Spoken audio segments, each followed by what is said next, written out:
carrera de Ingeniería Forestal se está preparando para la feria a través de sus distintos módulos productivos que tiene, como el caso de la carpintería, elaborando muebles rústicos semi acabados para poder ofrecer al público presente que nos visite en esa oportunidad.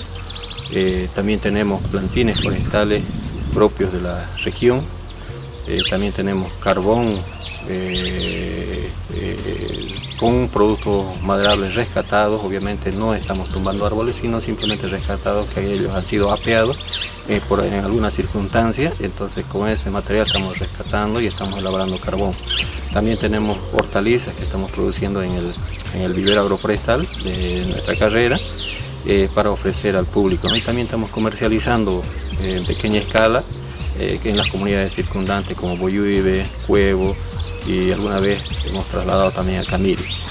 También estamos produciendo derivados de sábila como jabón, champú, aceite.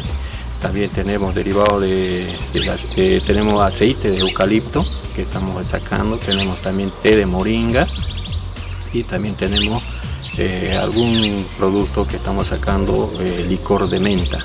Entonces, eso más o menos los productos que tenemos nosotros para la feria, que será el próximo 26 de agosto, para poder ofertar o promocionar a nuestra carrera de lo que hacemos en la parte práctica nosotros durante la formación de los estudiantes.